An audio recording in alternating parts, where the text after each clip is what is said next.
এদিকে দেশে জ্বালানি তেলের সংকট আর মূল্যবৃদ্ধির শঙ্কায় আজও রাজধানীর পাম্পগুলোতে ভিড় করছেন চালকরা।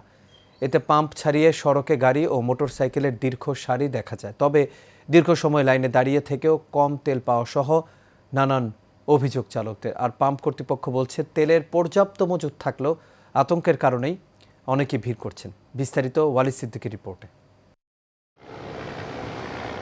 অপেক্ষার প্রহর যেন শেষই হচ্ছে না। ফিলিং স্টেশনের সামনে যানবাহনের সারি যেন দীর্ঘ থেকে দীর্ঘতর হয়ে যাচ্ছে সময়ের ব্যবধানে। মধ্যপ্রাচ্যের যুদ্ধের উত্তেজনায় বিশ্ববাজারে বেড়েছে জ্বালানি তেলের দাম। দেশের বাজারেও অকটেন, পেট্রোল ও ডিজেলের দাম বাড়তে পারে এমন শঙ্কায় ফিলিং স্টেশনগুলোতে অনেকটা প্রতিযোগিতায় নেমেছে যানবাহন চালকরা, বিশেষ করে মোটরসাইকেল চালকরা। সংকটের কারণটা তো বেসিক্যালি আমরা যেটা জানি যে ইরানে যে যুদ্ধটা হচ্ছে সেটার জন্য। আর এই প্যানিকটা সৃষ্টি করার কারণ বেসিক্যালি আমাদের মতো মানুষদের। এটা আসলে কৃত্রিম সংকট কিনা জানি না, কিন্তু আমাদের অতি উৎসাহিতর কারণে এটা হচ্ছে।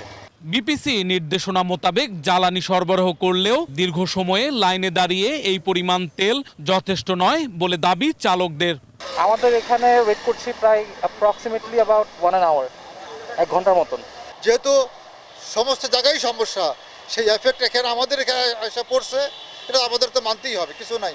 কিন্তু সেটা ডিস্ট্রিবিউট যেন সঠিকভাবে প্রপার হইতে হয়, সেটা নিয়ে যেন কোনো ঘাপলা না করে, এবং তেলের পাম্পের যারা মালিক তারা যেন কোনো 2 নম্বরে করতে না পারে। ফিলিং স্টেশন কর্তৃপক্ষের দাবি, তাদের কাছে তেলের কোনো ঘাটতি নেই। তেলের ঘাটতির বিষয়ের সেই পরিমাণ তথ্য আমার কাছে নাই, কিন্তু আমরা যেভাবে তেল চাহিদা করি আমরা সেভাবে পাচ্ছি। ট্রাস্ট ফিলিং স্টেশন এটা আর্মির একটা প্রতিষ্ঠান, এটা কখনো বন্ধ হয়নি এবং 24 ঘন্টা আমরা সবসময় তেল দিয়ে যাই। আমাদের যত যেভাবে পাচ্ছি কাস্টমারদেরকে আমরা সীমিতভাবেই দিচ্ছি। তবে ভিন্ন চিত্র দেখা গেছে।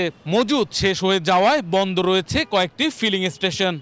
আমাদের যে পর্যাপ্ত তেল ছিল, কালকে যথেষ্ট পরিমাণের তেল পাবলিকে নিয়ে গেছে।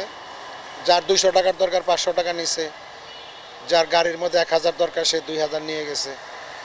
এভাবে আমাদের স্টক শেষ হয়ে গেছে। আমাদের তেল নেই কালকের থেকে, যা দেশে আমরা 2 লিটার হুন্ডায়, আর প্রাইভেট 10 লিটার, আর মাইক্রো দিয়েছি 20 লিটার, আর দুর্বল্লা বাসে 80 লিটার। টোটাল আমাদের 2 গাড়ির তেল দিয়েছে। শুক্রবার দিন সন্ধ্যা 6টায় শেষ হয়ে গেছে।